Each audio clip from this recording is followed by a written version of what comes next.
এরপর বিশাখা মঞ্চে ডেকে নিই আমরা ওনার বক্তব্য শোনার জন্য ডেকে নিই চাঁদ মাহমুদ সাহেবকে, অধ্যাপক তিনি।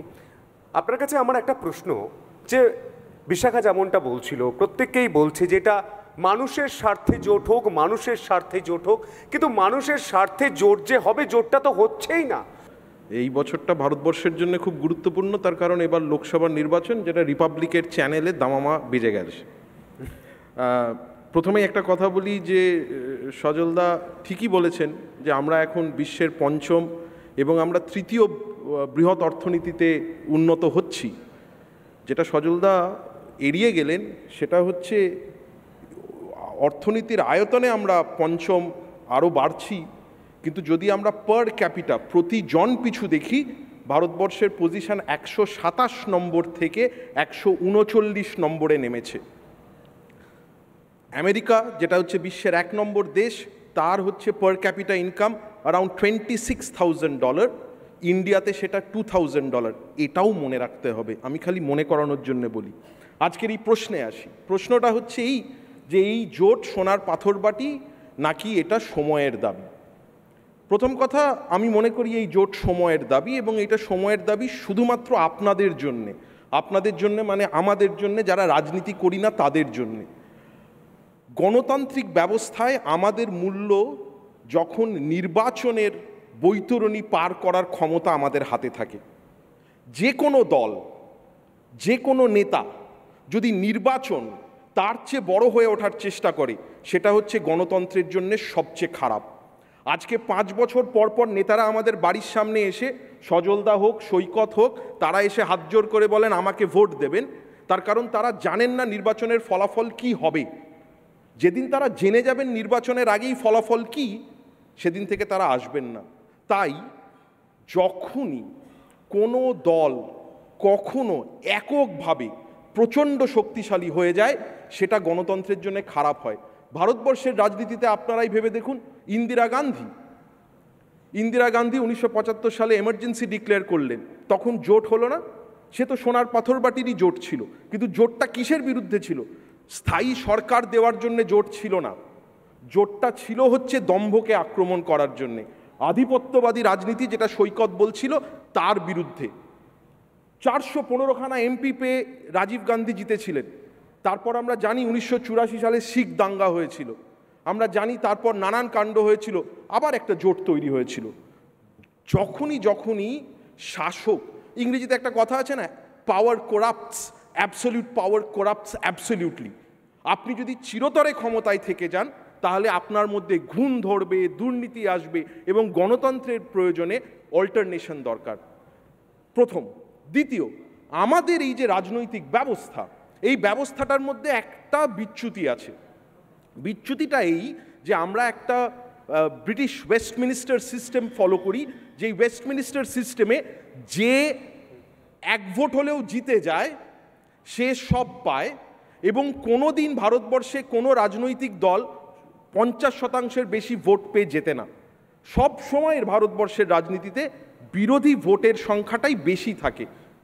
কিন্তু বহুদলীয় ব্যবস্থা, বিভিন্ন রাজনৈতিক কারণ, আমাদের যুক্তরাষ্ট্রীয় কাঠামো, তার জন্যে কখনো কখনো কোনো দল তাতে লাভবান হয়। একটা সময় আমরা কংগ্রেসকে লাভবান হতে দেখেছি, আজকে আমরা বিজেপিকে লাভবান হতে দেখছি। তাই সময়ের দাবি যদি মানেন, একটা কথা মনে রাখবেন, গণতন্ত্রের সরকার মানুষের কাছে দায়বদ্ধ থাকে 3টে প্রক্রিয়ার মাধ্যমে। একটা হচ্ছে ভার্টিক্যাল, আমরা ভোট দিই, নেতারা আমাদের কাছে দায়বদ্ধ থাকেন। একটা হচ্ছে হরাইজন্টাল, আইনসভা, বিচার সভার এদের কাছে হচ্ছে যারা হচ্ছে শাসক তারা দায়বদ্ধ থাকেন। আর একটা হচ্ছে ডায়াগোনাল, এই মিডিয়ার কাছে শাসকরা দায়বদ্ধ থাকে, নাগরিক সমাজের কাছে শাসকরা দায়বদ্ধ থাকে। আমরা যদি লাস্ট 10 বছরের ইতিহাস দেখি, এই 3টে দায়বদ্ধতার নিরিখেই কমে গেছে। আমাদের প্রধানমন্ত্রী মিডিয়াকে মিট করে প্রেস বাইট দেন না, আমাদের আইনসভার কাজ কমে গেছে, 143 জন বিরোধী এমপি হচ্ছে একসঙ্গে সাসপেন্ডেড হয়ে গেছে। এটা গণতন্ত্রে হতে পারে? তাহলে মাহমুদ বাবু আপনি বলছেন, মাহমুদ সাহেব আপনি বলছেন জোটের খুব দরকার আছে, খুব না জোটের দরকার, প্রয়োজন আছে, খুব প্রয়োজন আছে, কিন্তু সেই জোটটা হচ্ছে কোথায়? এক্স্যাক্টলি, এইখানে একটা সত্যি কথা ঠিকই বলেছেন। আরেকটা প্রশ্ন করি, বলেছেন যে এই জোটটা কি স্বাভাবিক? একেবারে না। সজলদা যে কথাটা বলেছে, কৌস্তব যে কথাটা বলেছে, একদম ঠিক।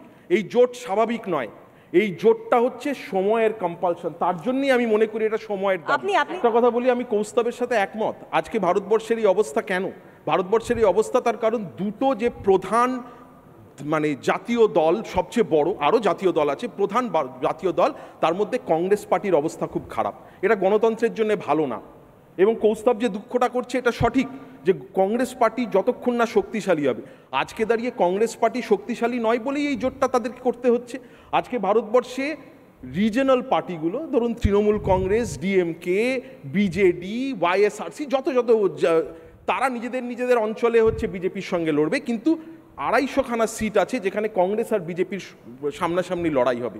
আজকে এই জোটটার প্রয়োজন, তার কারণ হচ্ছে বড় জাতীয় দল হিসেবে কংগ্রেস দুর্বল হয়ে। আপনি প্রয়োজন বলছেন, শক্তিশালী কি জোট? কি শক্তিশালী জোট? এই জোটটা শক্তিশালী কিনা তার একটা হিসেব বলি। হিসেবটা এইটা যে 545টা সিটে এই জোটটা নাও হতে পারে, ইট ডাজন্ট ম্যাটার।